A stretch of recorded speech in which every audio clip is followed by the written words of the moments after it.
This podcast covers a murder that occurred in 1983. It is a true story, and while I have relied heavily on police reports and public documents, the opinions of the host and interviewees are simply that, opinions, not facts. The credibility of the witnesses and what they say is to be determined by the listener. Everyone is presumed innocent until proven otherwise in a court of law.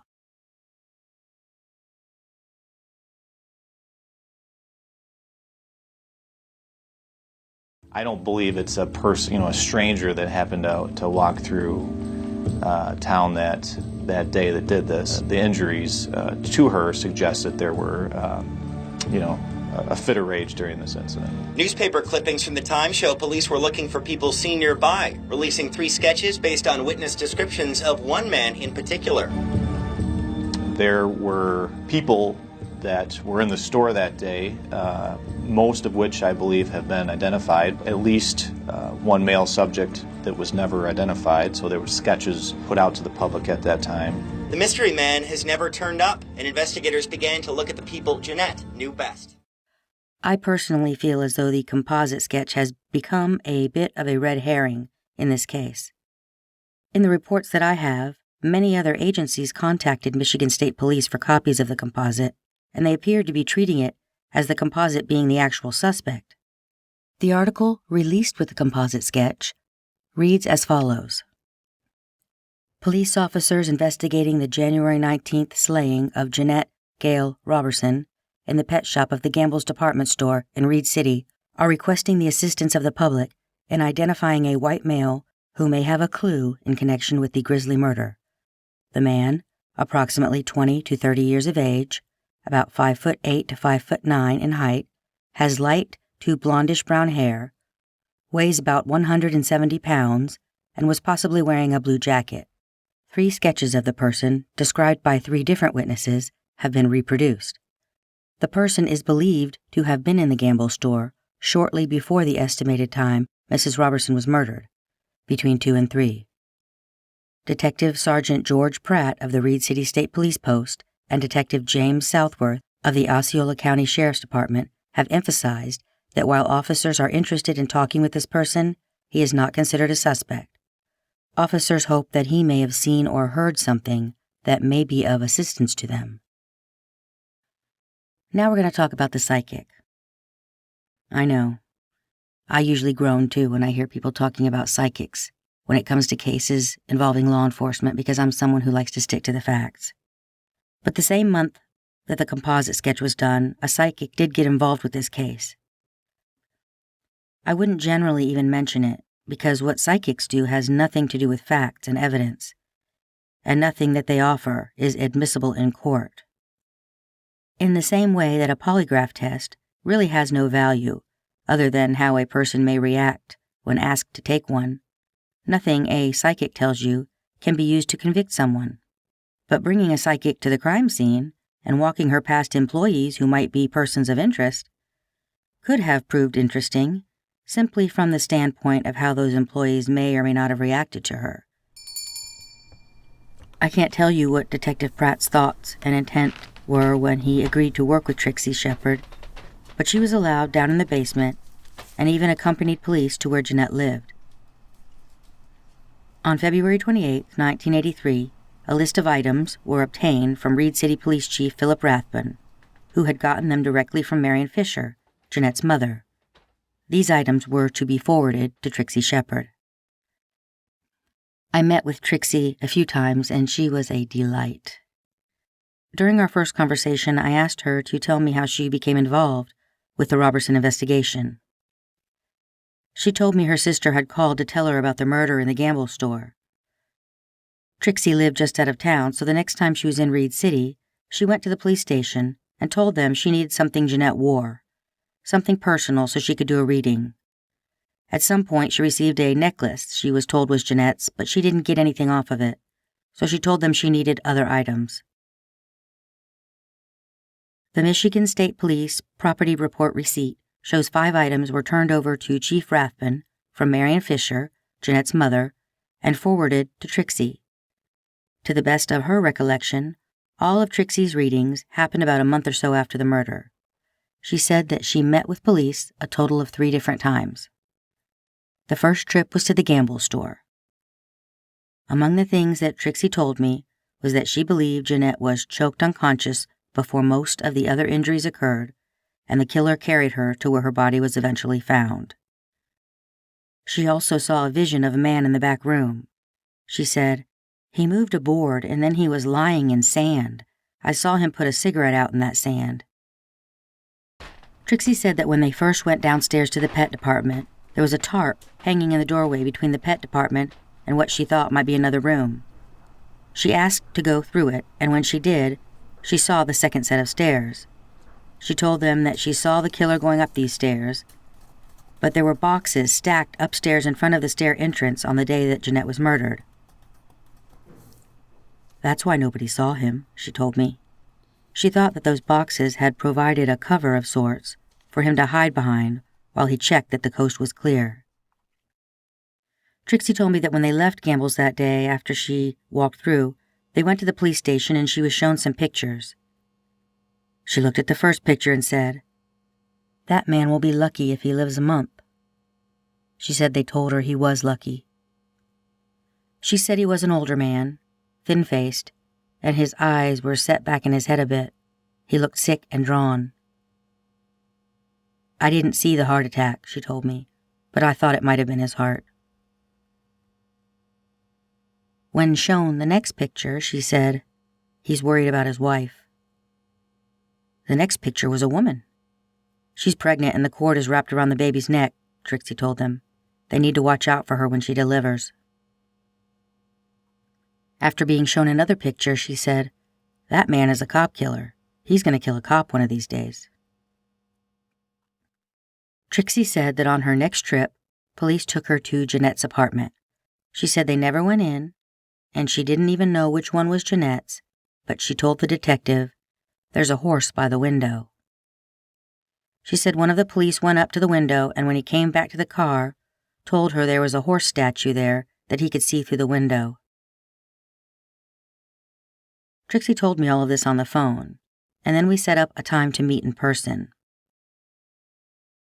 I went to where she lived, and she led me into her apartment, settling into her chair, which was one of those orthopedic-type things that, at the touch of a button, could rise up and a bit forward, making it easier for a person to back into, before they used that same button to lower it to a fully seated position. Trixie was wheelchair-bound. I sat down in the chair next to her and pulled out my pencil. I didn't even have my notebook out before she had foraged in the pile of paperwork beside her and pulled out a piece of notebook paper. "I drew this for you." She handed it to me. I'm sure I gasped when I saw it, because she had drawn a diagram of the basement and the adjoining men's store basement side, and it was probably more accurate than I could have done at the time. She hadn't even been there in decades. I don't know if it came across in the initial episode, but the basement pet department, back room, and adjoining basement room and storage area are an odd little labyrinth of doors and spaces, and it's difficult for me to this day to picture it without going back to the video I took that day. Describing it is difficult. Drawing the floor layout from memory 3 decades later is quite a feat. Nothing in Trixie's story changed the second time we spoke, but she did elaborate a bit, and with the help of the diagram, she said she had remembered a little more. She went over her recollections regarding the pictures that she had been shown by police. She said the man with the heart problem who died was a kind person. Nothing about him bothered her. The other man, the one who was worried about his wife, she said he was thin, not as thin as the man with the heart problem, but of thin build and had dark hair. She believed the female she was shown in the picture could have been his wife, and she was pregnant. She repeated that the cord had been wrapped around the baby's neck, but the baby had been born okay. The man she told police was a cop killer gave her a terrible feeling, she said. Now, I have no way of knowing if the pictures that I showed Trixie were any of the same ones police did, although I think it's likely a few of them were. I also believe a couple were new to her, and a few that I think may have been shown to her by police I didn't ask about, simply because by the time I met with her, I believed that they had been ruled out. Of the 6 pictures I brought, 2 made her uncomfortable. She pointed to one and said, "I think he's hiding something." That was it. A bit later, mid-conversation, she motioned for the pictures again, and I handed them back to her. She went through them slowly, pulled out the same 2 and stared at them, shaking her head. These 2, something with these 2. I wish that all of my audio with Trixie had survived. I recorded her on 2 occasions, but at the time, the podcast wasn't even an idea in my head. I was doing book research, and I only recorded her so I had something to fall back on if my notes weren't thorough enough. You can hear me scribbling furiously in this audio, though. What time he put He had a cigarette. So he put on gloves after he had the cigarette. Right, While he was back there in the sand. right. Do you know what color the gloves were? I think it was a dark color, a gray light. And he wore them through the whole attack? I think so. Can you tell when he took them off? I don't remember.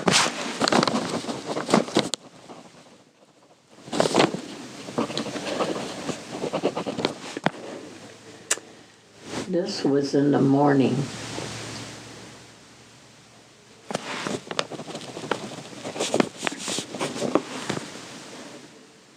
Could you see anything that he did prior to that day before laying back there? Can you picture anything else he did that day? No, Okay.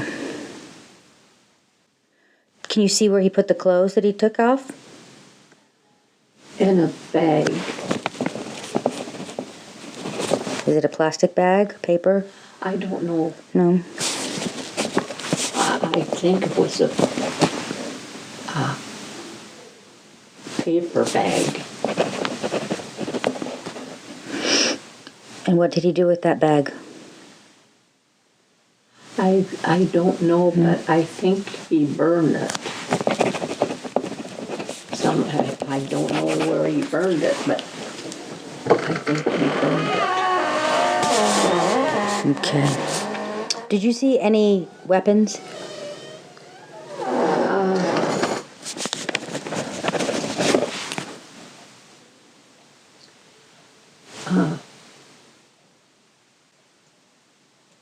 I think he had a knife, a jackknife, but I didn't see any guns.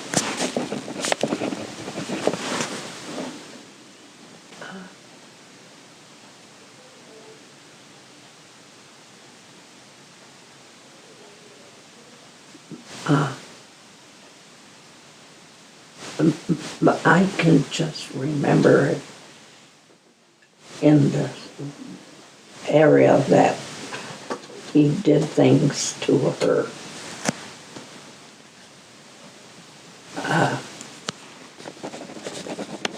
I don't know what they. It's terrible.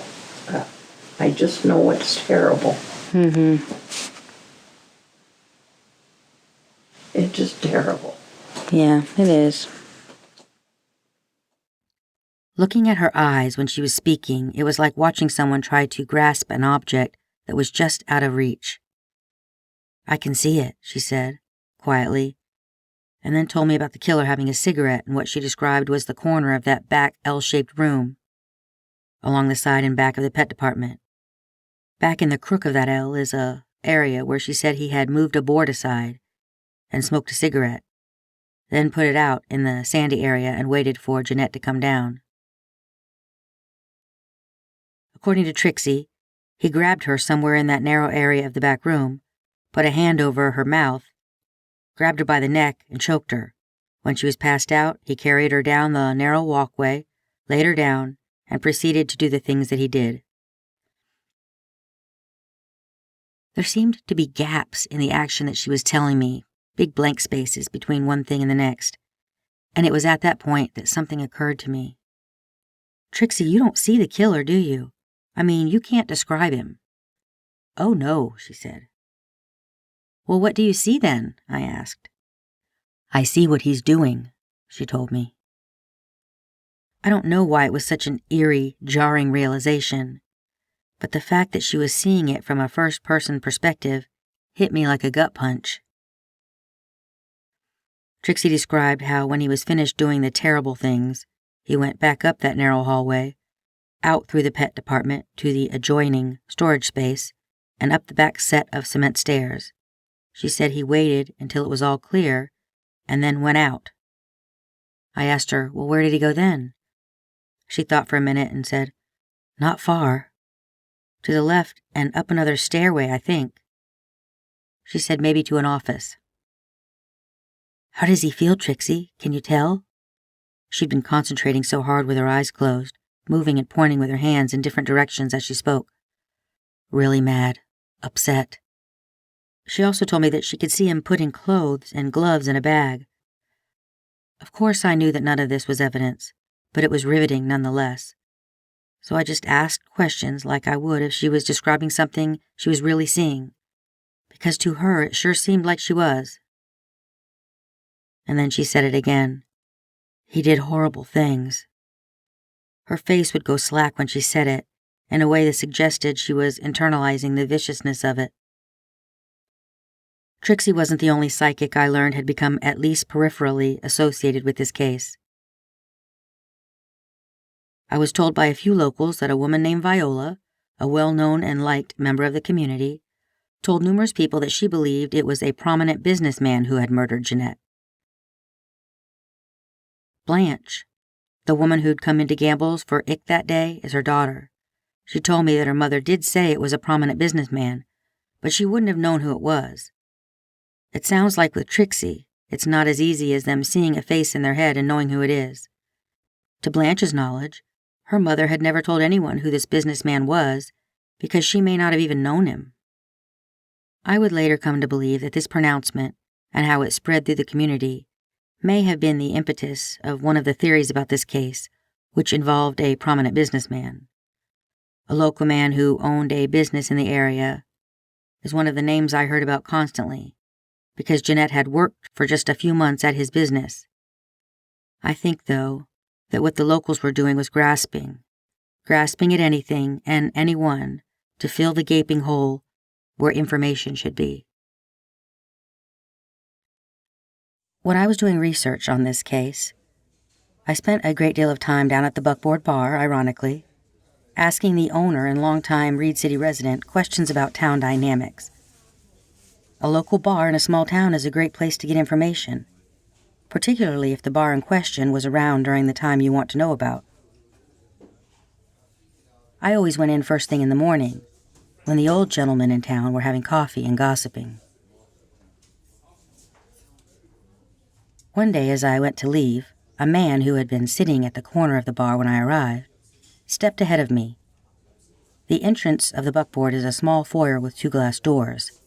After the first door closed behind me, essentially locking me into that vestibule with him, the man stopped, blocked the door as well as my exit, and turned to look back at me over his shoulder. You asking questions about that murder? Yes, I am, I told him. Walk with me, he said, mysteriously. So I did. I asked him his name, and he replied, let's wait on that. Okay, I said, and then he started in on his story. I was 10 at the time, and my mom took us in there. Wait, on the day of the murder? We were standing right in front of Reed City Hardware, formerly Gamble's, when I said this. I had decided not to walk too far with the stranger who didn't want to divulge his name for obvious reasons. Have I mentioned that he was rather large, tall, looming over me, and he had a bit of bulk to him? Yeah, we were there. Like kids do, we ran right down to the pet department. I saw Janette. She was trying to work, but was down there with her. and they were arguing. I even saw him grab her arm.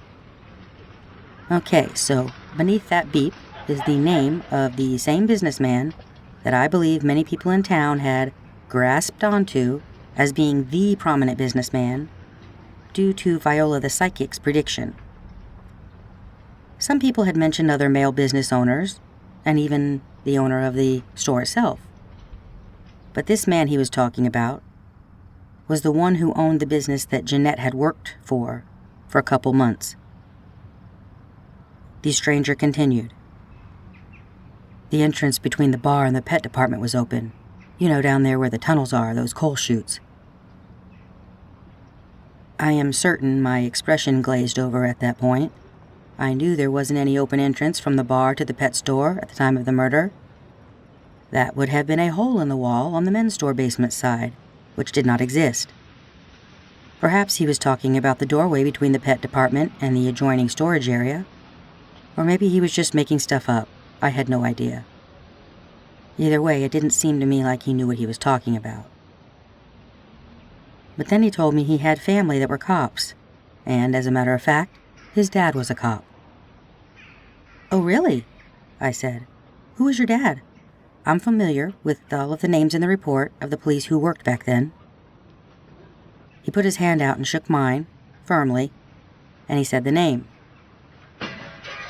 He was the son of one of the first responders on the day of Janette's murder. He continued. My dad was really upset about the way this case was handled. He was upset for years. Rathbun was chief at the time, and you pretty much did what he told you to do. That's the type of person that he was.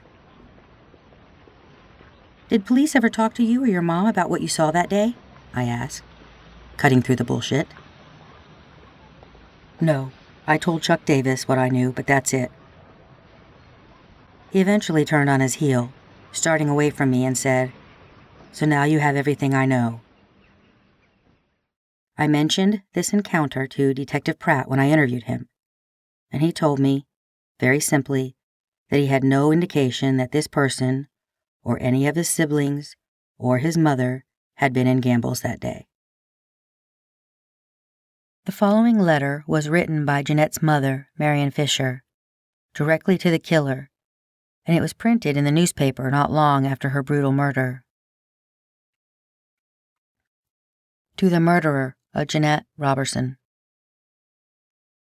Janette was a wonderful person, not only to her family and friends, but to every person she ever came in contact with. She tried to help all creatures when they needed help, humans, birds, fish, plants, and animals alike. Her heart went out to everybody and everything. She is one of God's children. Yes, she had a heart as big as the universe itself. I love her. Everybody loved her. Except one person. You. Maybe you didn't know her, and then again, maybe you did. But nevertheless, from the moment you committed the greatest sin against God and His children, you were condemned to hell. A hell that will follow you every moment of your days. A hell that will increase in velocity until it will not let you live any longer on this earth. Our great God in heaven is the only one that will ever be able to help you now. Maybe, just maybe, He will find it in His heart to forgive you of your great sin and have mercy on your soul. Janette's soul is with her God. Her human body is lying in a coffin, and her husband and children are mourning for her, just as I am. It will be hard for them to begin their lives again, without their mother and wife. With God's help, they will do it. However, there is still a shadow hanging over them. You, Janette's murderer. My plea to you is to confess your sin and ask for God's mercy. By our great God, I appeal to any person who was in the Gamble store on that fatal day, or anyone having any information, no matter how small it may seem to you, to come forward. Your little bit of information will help put the puzzle together. please get in touch with the state police, sheriff's department, or the Reed City Police immediately, and may God bless you. Marion Fisher, Janette's mother. I found her to be very creative, very intelligent, and very tolerant. She had her own mother move in and she tended to her, plus she held a job and had a son at home all at the same time. She was very active in her church. Sometimes on the way to church, I would be following behind her, and I would watch Marion brake and swerve to miss a bird in the road. That was a description I got about Marion Fisher, Janette's mother. When I first began researching this case and learned that Janette's mother was the clerk and treasurer of Reed City at the time of her daughter's murder, I felt like I needed to look into whether that had anything to do with her daughter's death. Following the money is often important in criminal investigations, and I wanted to know if there was anything going on with the city that would have involved money. I learned that there was.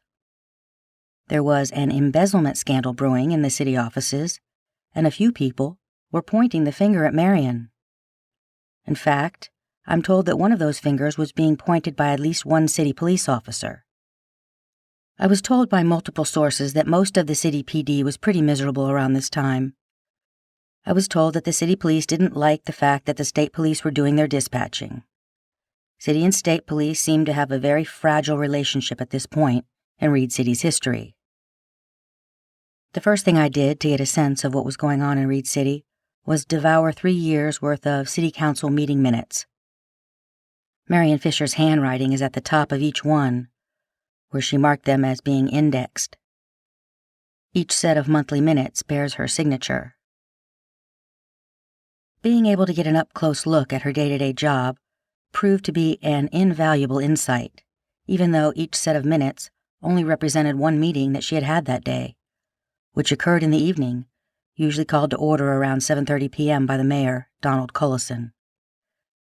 The city council, bless their hearts, they were, how shall I put it? Opinionated. They were an opinionated bunch. And even though council members came and went, the core group stayed basically the same for the period that I researched. One individual was a standout, Marjorie Brown White. Marjorie fancied herself, among other things, an historian. She wrote a book titled 100 Going on 200 that commemorated Reed City's centennial in 1975. I purchased a copy at the old Rugged Cross Museum in Reed City. Mrs. Brown White's life deserves a book in and of itself, but for our purposes, she was the council member who wasn't afraid to point fingers and name names in the middle of a televised council meeting. At one point, those fingers were being dramatically pointed at Marion Fisher. But before we get to that, we must go back almost a year prior to the murder in order to set the stage. The monthly meetings were full of what you'd expect: street lights that needed fixing, citizens coming to air a gripe or two, property assessments, votes on city ordinances, discussions about fluoride in the water, audits of the finances, bids for city work to be done, not exactly riveting stuff. But my curiosity was piqued right out of the box. High drama, only 3 pages in, and it read like a soap opera. If by soap opera you mean the city manager being summarily ousted in the middle of a meeting. The February 1st, 1982 City Council meeting, and now we're about 1 year before Janette's death, began like normal, including things like a long discussion regarding an auditor's report. The previous meeting's minutes were read and approved, and the council went on to discuss local business owners' concerns about the new US 131 expressway. Then Councilwoman White asked one of the other council members why did he not ask for Mr. Ralph Westerberg's dismissal after he made accusations about him in the January meeting. Apparently there had been a question as to how Westerberg had used some personal and/or vacation time. Councilwoman White then went on to question Westerberg's authority to hire the new deputy clerk, and then she lowered the boom. Mr. Westerberg has been heard to say the council does not run itself. He runs the council. Councilwoman White further alleged that businessmen had come to her and said, "Ralph has to go." "Are you saying you are getting reports from business people?" Mayor Collison asked. Councilwoman White answered that she was, and then she made the following motion, seconded by Councilman Scarborough. "We would be well advised to terminate the services of our city manager as of now, and I so move." Then Councilman Kuhn said, "Westerberg does what he thinks is best for the city, but what he does is not always for the city's good." He further stated that it was the council's fault for letting him get away with it. Boy, did I long to know what they thought he'd been getting away with. And while I heard a lot of gossip on the topic, it appears this had been brewing for a while. Nobody on the council had the stones to make a motion to that point. Well, nobody until Councilwoman White found an opening and decided to take full advantage. The mayor was suddenly concerned about who would present the budget if Westerberg was gone, because it was due. After more discussion, a vote was taken, and it carried. Ralph Westerberg was out as city manager.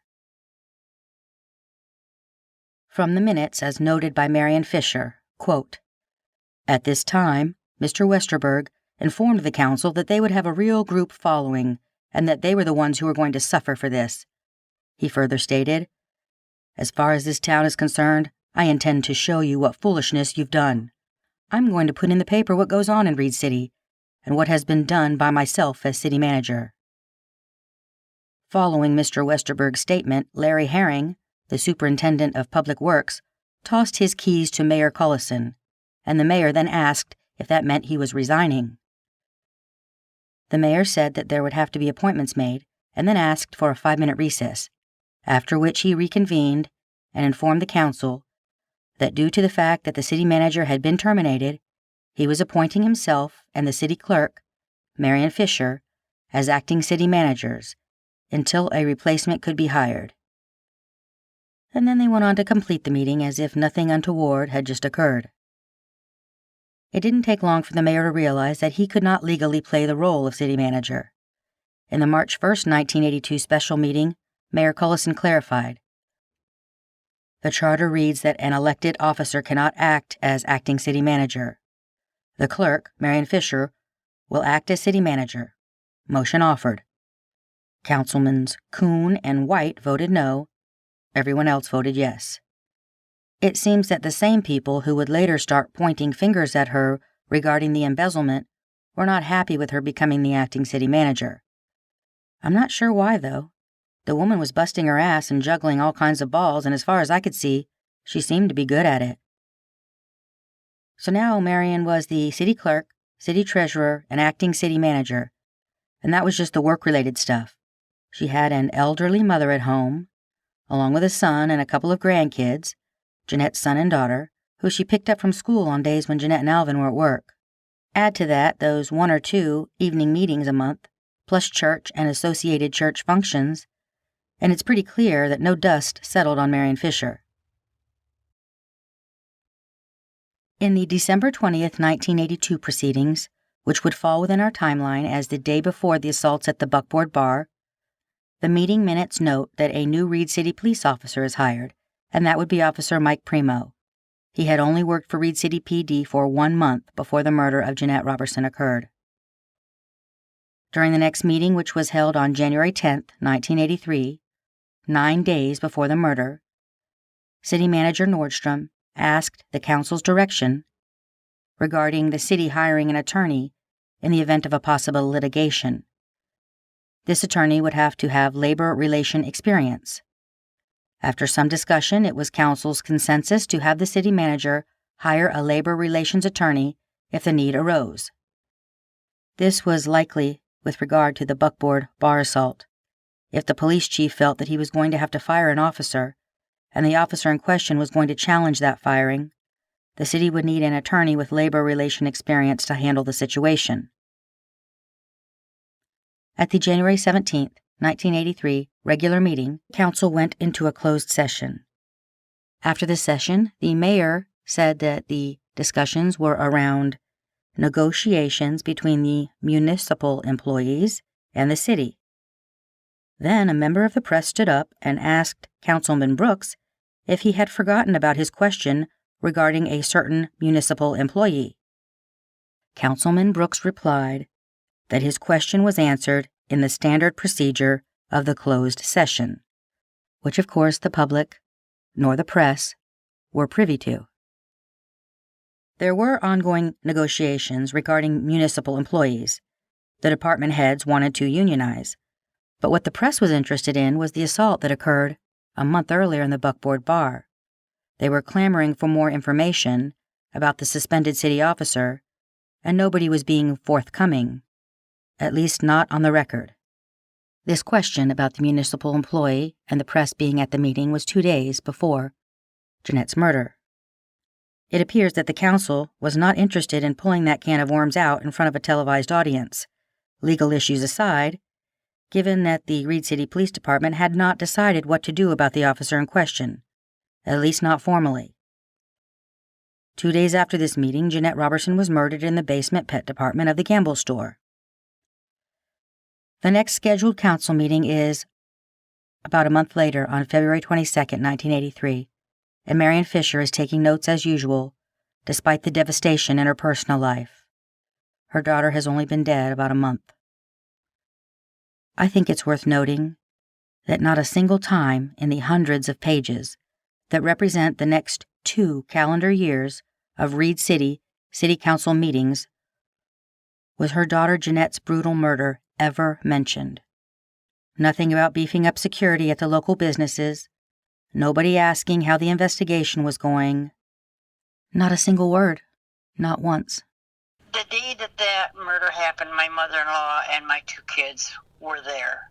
I don't remember what time for sure. I'm thinking it was before lunch.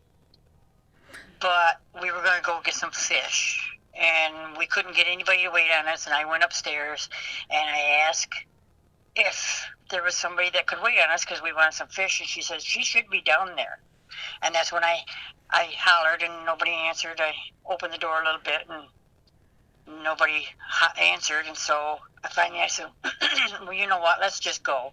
And of course my son, he was disgusted. He was mad because he wanted his fish. I had to practically drag him up the steps to leave. All right, well then later that afternoon, I was in the kitchen getting supper around, and my son was sitting at the kitchen table. Okay, now he was only 4 years old at the time. He would have been, that was in January, he would have been 5 in May, so he wasn't quite 5 yet. Okay. And we're sitting, and I'm cooking, and my mother-in-law called, and she says, Pam, there's been a homicide at the Gamble store. And I said, how do you know? She said, it just came across the scanner. It did come across the scanner as a homicide. Okay, so let's go back just a second. So you guys had a scanner in your house. Do you know if, like, all the neighbors did? Was it very popular?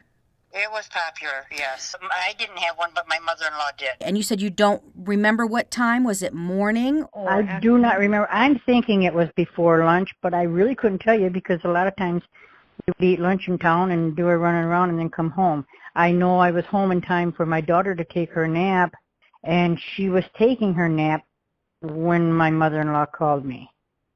So all you remember her saying was that there has been a homicide in the Gamble store.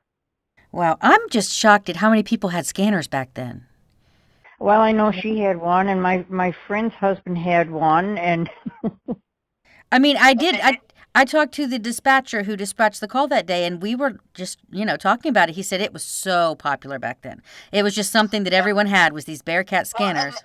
Later, we got one ourselves, I've got one now, but I don't like it because the old ones, you could punch the numbers in for different, like dispatch and car to car and all that. Now you can't. It's got to be programmed by somebody that knows how to do it. And yeah, and even then they jam some of the signals for the police. Well, yeah, they'll say go, because that's what they did a lot too. Is they say go low, and then it was all mumbo jumbo, and you couldn't make any heads or tails out of it. But you have a specific recollection that you during that time period you would be able to know which channel was car to car or to dispatch? I got the numbers from somebody to program it in, and Well, my friend's husband had all the numbers, and he gave them to me. And I suspect a lot of people had them then because that kind of word travels fast. Right. Well, I think you could even get it from the, like, Radio Shack and stuff. Yeah. Where you buy the scanners, you know. Along the way, while researching this case, I received numerous tips from local Reed City citizens that I passed on directly to police. This one was odd enough that I'm not even sure if it's related to Janette's case. But because I have heard that at least 3 and possibly 4 people saw this strange thing on the day in question, I feel as though it's something the community needs to consider. When I spoke to Detective Pratt, I mentioned it, and it was new information to him. He had never heard this story before, even though I was told that at least one of the people who saw this mentioned it to Chief Rathbun back when it occurred. I do want to stress, though, that I have no idea if this is related to Janette's case. Tootsie. It was released on December 17th, 1982, almost a month to the day before Janette's murder. So it would have been in the public consciousness, as they say. The trailer would have been running all over TV spots, at least for the month or so leading up to the release. And it was a very popular movie. So now we'll get to the actual tip. When I very first started researching this case, I helped to put together the first memorial walk for Janette. And I was tasked with going to local businesses and hanging up posters in their windows. I stepped into the local bakery, which was called Wright's Bakery at the time, although it is now gone, and they graciously agreed to hang one of the signs. We got to chatting just in general about the case, and one of the employees, an older woman named Jane, said to me, "You know, whenever anyone mentions that murder, I always think of this thing that I saw that day. Bill and I both saw it." Bill was Bill Camburn. Jane and Camburn worked at a store called Dancers, a few doors down from Gamble's. It was actually on the corner of Upton Avenue and Chestnut Street, right downtown. And the store had big windows from which you could view that entire intersection. Jane said that sometime around that 2 to 4 time period, she and Bill saw what they said looked like a man dressed in drag walking south on Chestnut on the opposite side of the street from where they were, toward where Yoplait is now. There's a big Yoplait plant on the corner that she's speaking about, directly across the intersection from Dancers, diagonally. Jane said that it was a fairly big man, wearing a dress, with big clunky boots, and it always stuck in her mind because, quote, "You don't see cross-dressers or men in drag in Reed City, ever." I remember at the time just being floored that she was using those words, dressed in drag. Neither she nor Bill recognized the person because he was also wearing a big hat. I was able to get confirmation from Bill Camburn that this had occurred, and he said he had just come back from lunch, and when he came in the store, he pointed the person out to Jane.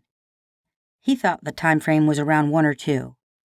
He also said the person was wearing a dress, big boots, and a hat, and thought maybe a coat with fur on the collar. He even said, when describing the scene, that it reminded him of Tootsie. Camburn also said that he believed Mr. Bisbee, a local antique dealer, may have seen this person. Unfortunately, Mr. Bisbee is now deceased, and so far I've been unable to find anyone he may have told this story to. Okay, here's some weird questions. There was some guy who was walking with they said that walked down the street and was walking with some woman's cross-dressing like. Okay, that was my next question. Where'd you hear this? You're not the third person that told me that. So, on its face, it could just be a strange occurrence. But then you have to ask yourself, why would a man be dressed like a woman walking down the middle of Reed City in 1983? AIDS had barely started stirring up a fright at this point, And people with anything that was even remotely close to an alternative lifestyle generally were not out back then. And if they were, the whole town would have known they were. So if it was a man dressed in woman's clothing, walking down the center of town, why? Again, it's probably unrelated, and it seems totally off the wall. But what if it isn't? What if that's how the perpetrator got out of the area with blood on his clothing? What if he couldn't get safely back to where he had parked his car when he came to the store in the first place? Like maybe he parked out front, and he didn't think he could walk to his car with blood on him and not be noticed. Or even if he parked out back. Remember, this is a small town. People know each other, and they know their cars. And if they would have seen someone with blood that they recognized coming out of the store and getting into their car at that specific 2 to 4 time frame, that might not have gone unnoticed. What if he was afraid of even being seen exiting the store at that time, at all, because he knew that he would be linked to the crime? These are all interesting questions, but then you have to ask yourself how this killer, absconding in female attire, found women's clothing somewhere in or around the gamble store. Were there boxes of old clothes in that back storage room on the men's store side, through that rough-cut doorway between the pet store behind that tarp? Maybe boxes of personal items that were stored back there from when they had originally made the move to Reed City. And what about that upstairs apartment behind the furniture department? Any female attire up there anywhere? It would be risky, though, for the killer to leave that basement and go upstairs, taking a chance of being seen by customers or employees as he walked up there. So it would definitely have a lot to do with timing and knowing where people were in the store when you were moving around. You could certainly make a case for someone who had planned the attack to bring women's clothing as a means of escaping unnoticed, but I don't think the killing was premeditated, primarily because of the use of weapons of opportunity rather than one he brought specifically to kill Janette. I do believe that he acted impulsively and used what was available to do the job. It is likely that this sighting of a male dressed as a female is a crazy coincidence and has nothing to do with Janette's case, other than he happened to be walking through town for whatever reason right around the time she was being killed. If it were related, and he was the perp using a disguise as a getaway, that would have to mean that he absolutely got enough blood on him that he couldn't get away without somehow covering it up, and then he had to frantically find something to do the job. Could it have been as easy as sneaking through that tarp between customers, hiding in that back room, and happening upon a box of old clothing? The boots that he was wearing were described as over the ankle, maybe galoshes, so they might have even sold those at Gamble's with hunting jackets or raincoats, but not the dress or the hat. Those sounded like the kind of stuff you find at a thrift store or your grandma's basement, or a box of old clothing. And the perp would have had to happen across them somewhere in the store, which would then be another strange coincidence. I do think it's an outlandish idea, but I shouldn't have Googled it. I typed, "escaped by dressing as a woman," into the search engine, and I got more hits than I would have expected. National Geographic had a whole documentary about a man who made a daring escape from a Mexican prison dressed like a woman. The one thing I will note is that there was a lot of blood. Some of the things done to Janette suggest that you would have to be close enough to her body to get some of that blood on yourself. I always entertain the possibility that the perpetrator came into the store wearing a jacket, and maybe they took that jacket off when it got covered in blood and exited that way, and that their clothing beneath the jacket was clean enough to get out of the store without being noticed.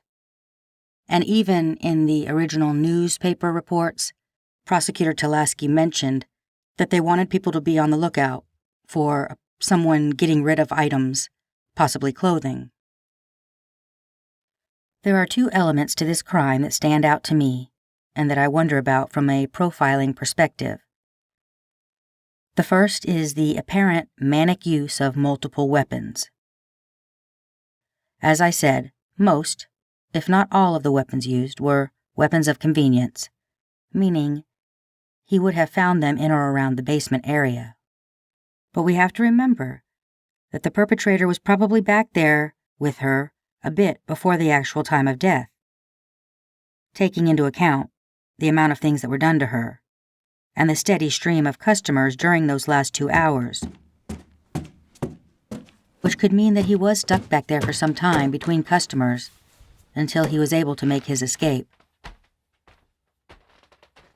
What if customers came down while he was doing whatever he was doing, and he had to remain quiet and keep her quiet for a period of time before that customer left the pet department? Once they made it up the stairs, did all that pent-up anxiety from having to avoid being heard play into reigniting the rage and cause him to lash out, grabbing anything nearby and setting upon her like an animal? I can also say, without being specific, that there were things he did that were not necessary to completing that task, meaning he was taking a risk in doing them, and they were being done for emotional reasons, not out of necessity. These were things that he did out of pure rage, not just to kill her. They were outlets for his viciousness. So, knowing all this, what type of person employs such risky behavior? He has already attacked her in a public place, where the risk of being caught is high, and now he's back there doing things that have nothing to do with trying to kill her. Is this about his personal sense of control and maintaining it? Or is he out of control? This segues into the second element of the story that stands out to me. The man coming down in the days leading up to the murder who was bothering her. Did Janette turn this person down? Did she turn her back on him? Did she tell him she wanted him to leave? What happened that day? If you have any information about the murder of Janette Roberson, please contact the Michigan State Police or Reed City Police Department. If, after listening to this podcast, you think you have information to offer, drop me a message on Facebook on the Down and Away page or to my personal Facebook page. I'm there under Jenny Decker. It's pretty easy to find me. My email is deckerjenny@gmail.com. That's JENI. It's up to the community now. Law enforcement does not have what they need, or he would be in jail. It's up to you. Thank you so much for listening.